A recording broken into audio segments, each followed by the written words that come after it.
여러분 안녕하십니까? 헬로티비 뉴스입니다. 광릉 숲에만 사는 야생생물 1급 천연기념물 장수하늘소가 인공사육된 지 10년을 맞았습니다.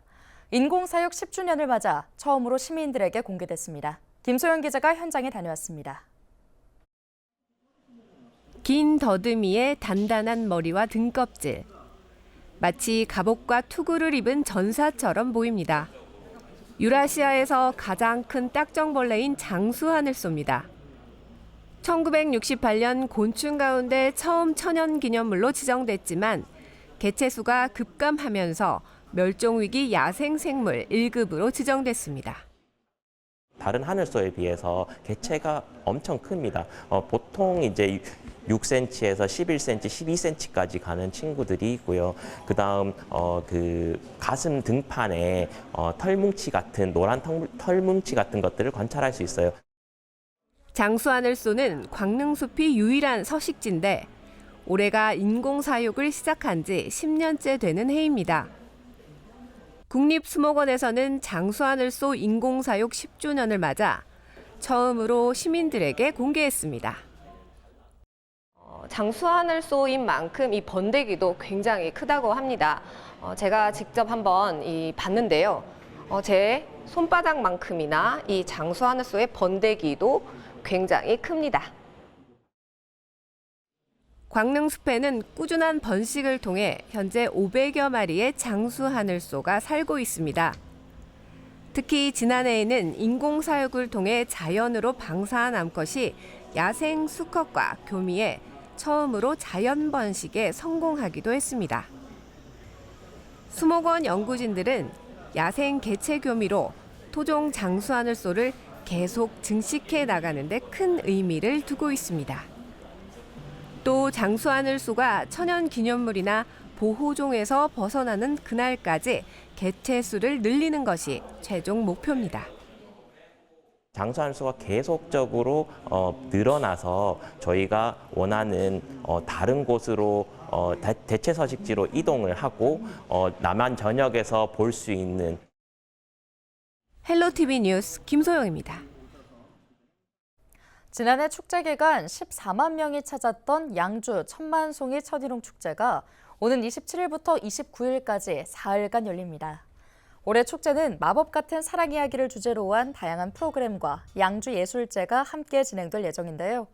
첫날에는 꽃 퍼레이드와 창작 뮤지컬 김삿갓 공연, 트롯 가수 김다연의 축하 무대가 진행되고 둘째 날에는 댄스 페스티벌과 시민가요제가 열립니다.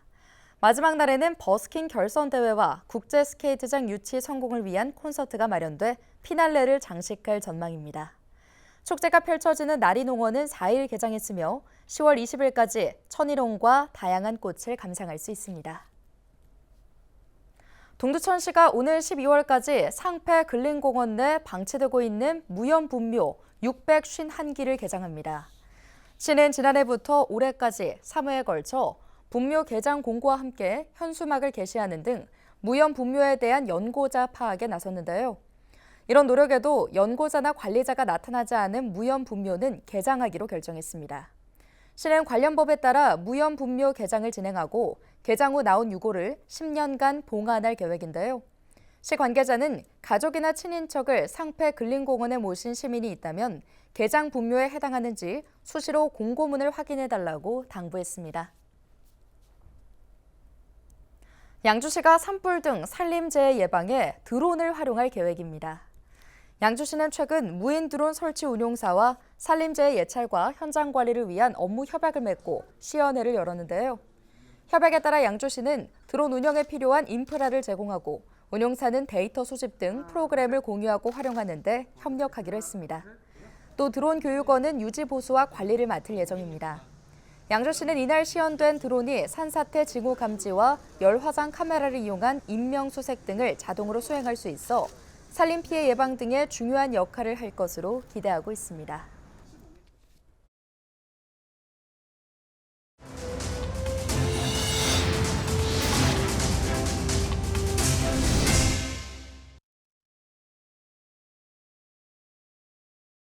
부평 캠프마켓에 대한 종합적인 밑그림이 조만간 나올 것으로 보이는데요.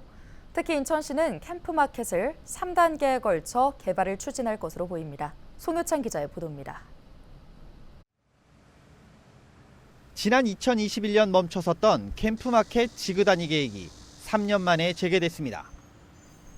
기존에 위쪽에 이제 그 소방서나 인천 의료원이 없었는데 인천 의료원하고 소방서로 바꾼 거거든요. 올해 말에 끝내려고 합니다. 내년부터는 이제 그 본격적인 공원 설계를 시작을 해야겠죠. 지그다니 계획은 합리적인 토지 이용을 위해 진행하는 법정 계획으로 시는 이를 통해 캠프마켓에 대한 활용 방안을 구상할 계획입니다. 시는 공공시설 용지인 A구역을 제외한 나머지 구역에 대해 3단계에 걸쳐 개발을 진행하기로 했습니다. 가장 먼저 식물원 개발이 추진됩니다. 시는 식물원을 포함한 주변 개발을 1단계로 설정하고 현재 타당성 조사를 의뢰한 상태입니다. 이곳에는 생태 습지를 비롯해 식물원 등이 들어설 계획입니다. 2단계로는 기존 건축물과 흔적을 통해 역사적 공간을 조성하는 것입니다. 이곳은 대형 오픈 스페이스가 조성되며 지역문화 자원과도 연계하기로 했습니다. 3단계는 남은 공원에 대한 개발입니다. 광장을 비롯해 스포츠파크 등 시민들이 쉽고 편하게 이용할 수 있는 공간으로 조성됩니다. 사업은 뭐 한꺼번에 시작해서 한꺼번에 끝나는 게 아니기 때문에 사업 일정상은 뭐 크게 뭐 지연되거나 그런 거는 지금 현재로서는 없다고 저희는 판단을 하고 있습니다. 나머지 공공시설 용지인 A구역에는 인천의료원 제2의료원과 부평소방서 등이 들어설 예정이며 지구단위 계획 수립 이후 타당성 검토와 예산 마련 이후 본격적인 사업이 추진될 전망입니다. 헬로티비 뉴스 송유창입니다. 소방청이 부천 호텔 화재 함사와 관련해 화재 현상에 미흡했던 소방 대응을 인정하고 재발 방지를 약속했습니다. 국회 행정안전위원회 전체 회의에 참석한 허석곤 소방청장은 부천 화재 사고 에어매트 안정성 질의와 관련해 점검 결과 전국 450개 에어매트의 내용 연수 경과를 확인했고 전량 교체할 수 있도록 하겠다고 말했습니다. 또 호텔 내 완강기가 지난 2004년 제조된 것으로 20년이 지났고 객실 내 완강기가 김치통 안에 담겨 있었다는 지적에 대해서도 허 청장은 내용 연수에 대한 내용을 포함해 전반적으로 점검하겠다고 밝혔습니다. 부천 화재 당시 탈출에 사용됐던 에어매트는 지난 2006년 지급받은 물품으로 사용기간 7년이 지난 뒤 별도의 기준 없이 불용 심의회를 거쳐 2차례 연기해 3번째 사용하고 있었던 것으로 드러났습니다. 이번 회의에서는 방화문 관리와 전기 스파크를 즉시 차단하는 아크 차단기 설치 의무화에 대한 의견도 나왔습니다. 국토교통부가 3일 재건축 재개발 특례법과 도정법 개정안이 발의됐다고 밝혔습니다. 지난 8월 8일 정부의 주택 공급 확대 방안 후속 조치로 나온 해당 법안들은 재건축 재개발 사업의 복잡한 절차를 간소화하는 내용을 담고 있는데요. 법안에는 정비사업 초기 수립하는 기본계획과 정비계획을 동시에 처리할 수 있고 조합 설립 이후 사업 시행계획과 관리 처분 계획도 동시에 처리할 수 있도록 하는 내용이 담겼습니다. 또 3년 한시로 역세권 등지의 정비사업 용적률을 법정 상한의 1.3배까지 허용하는 내용도 포함됐습니다. 경기도의회 제377회 임시회 본회의가 열렸습니다. 본회의에서는 도정 질의가 진행됐는데요. K컬처밸리가 주요 화두였습니다. 고은정 경기도의원은 K컬처밸리 계약 해지에 대해 그 원인과 공영 개발에 대한 이유를 물었습니다. 김동연 경기도지사는 사업자가 지난 8년 동안 3%의 공정률을 보였고 계약 해제 3일을 앞두고 연장 공문을 보내왔기 때문에 사업 추진 의지를 볼 수 없어 공영 개발로 전환하기로 했다고 답했습니다. 이상원 의원 역시 K컬처밸리에 대한 질문을 이어갔는데요. 이 의원은 국회 청원이 5만 명을 돌파했고 갑작스러운 해제 이유는 지사의 결정인지를 물었습니다. 김 지사는 기본 협약 만료 기한이 지난 6월 30일이었고 계약이 지나면 실효되기 때문에 도지사로서 결정해야 하는 일이었다고 입장을 밝혔습니다. 경기도의회 국민의힘에서 요청한 K컬처밸리에 대한 행정사무감사는 더불어민주당과 합의하지 못해 무산됐습니다. 인천국제공항 쓰레기 집화장에서 실탄이 무더기로 발견돼 경찰이 수사에 나섰습니다. 인천국제공항공사는 지난 2일 오전 인천공항 제1여객터미널 동편 쓰레기 집화장에서 실탄 300여 발이 발견됐다고 밝혔는데요. 청소 노동자의 신고로 출동한 경찰은 실탄을 회수하고 관계 당국과 합동 조사를 벌이고 있습니다. 조사 결과 추가 범죄 혐의점은 현재까지 발견되지 않았습니다. 경찰은 미군이 출국 과정에서 기내에 실탄을 반입할 수 없자 버렸을 가능성을 염두에 두고 지문 감식 등 추가 조사를 벌일 예정입니다.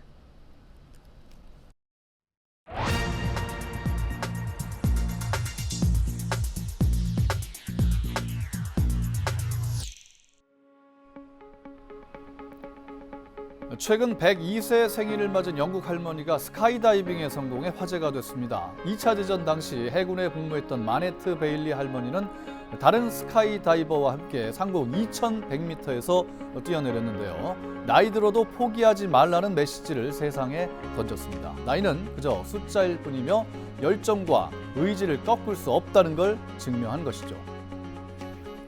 이뿐이 아닙니다. 전 세계에는 나이의 한계를 뛰어넘은 감동적인 스토리가 많은데요. 미국의 다이애나 나이아드는 64세에 쿠바에서 플로리다까지 177km의 바다를 헤엄쳐 건넜습니다. 5번이나 시도한 끝에 마침내 성공한 겁니다.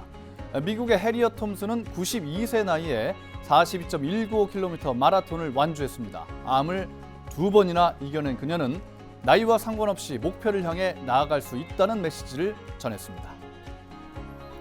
국내로 눈을 돌려볼까요? 1920년생인 김형석 연세대 명예교수는 100세를 넘긴 나이에도 강연과 집필 등을 통해서 많은 이들에게 영감을 주고 계시죠. 또한 이순재 배우는 90세가 넘은 지금도 70년째 연기 활동을 이어가고 있고요. 2년 전 95세로 타계한 송혜 선생님은 사망 직전까지도 국민들에게 웃음과 감동을 선사하며 현역 최고령 MC로 활약했습니다. 이처럼 나이는 우리의 가능성을 제한할 수 없습니다. 나이 들수록 더 많은 경험을 쌓고 더 깊은 지혜를 얻으며 더 큰 도전을 할 수 있는 기회를 얻게 됩니다. 그러니 나이를 이유로 꿈과 희망을 포기하지 말고 새로운 도전을 시작해보는 건 어떨까요? 데스크의 눈이었습니다.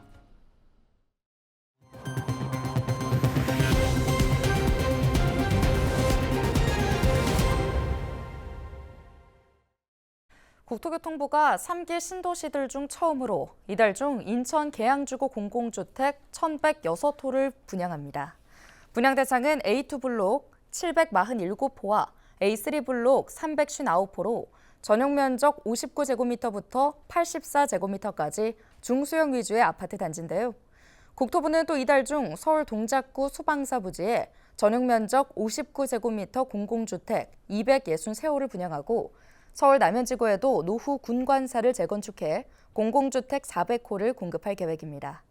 9월 4일 도심 공공주택 복합지구로 지정하는 신길 15구역에는 2,300호의 공공주택이 들어올 예정입니다. 경기도가 장애인 기회소득을 월 5만 원에서 10만 원으로 인상합니다. 지원 대상도 3,000명 추가 모집할 계획인데요. 장애인 기회소득은 정도가 심한 장애인에게 스마트워치를 배부하고 주 2회 이상 활동하는 것에 대한 보상을 지급하는 사업입니다. 도는 장애인 10,000명에게 월 10만 원씩 6개월간 총 60만 원을 지급할 방침인데요. 9월부터 시작된 3,000명 추가 모집은 예산 소진 시까지 진행됩니다. 자세한 내용은 경기도 누리집을 참고하면 됩니다. 경기도는 위험 상황에 닥쳤을 때 버튼만 누르면 경보음이 울리거나 경찰서에 신고할 수 있는 휴대용 호신용품을 청년들에게 무료로 지원합니다. 지원 대상은 경기도에 거주하는 19세 이상 39세 이하 청년인데요. 신청은 오늘 13일까지 선착순이며 휴대용 호신용품 지원 인원은 2,790명입니다. 위급 상황에서 버튼을 누르면 먼저 경보음이 울리고 지정된 보호자에게 응급 상황 알림 메시지와 현장 녹음, 위치 정보가 전송됩니다. 신청은 자바바 어플라이 누리집을 통해 온라인으로 가능하며 제출 서류인 주민등록 초보는 공공 마이데이터 서비스 시행에 따라 신청자 본인이 동의하면 자동 제출됩니다. 오늘 준비한 소식은 여기까지입니다. 함께해 주신 여러분 고맙습니다.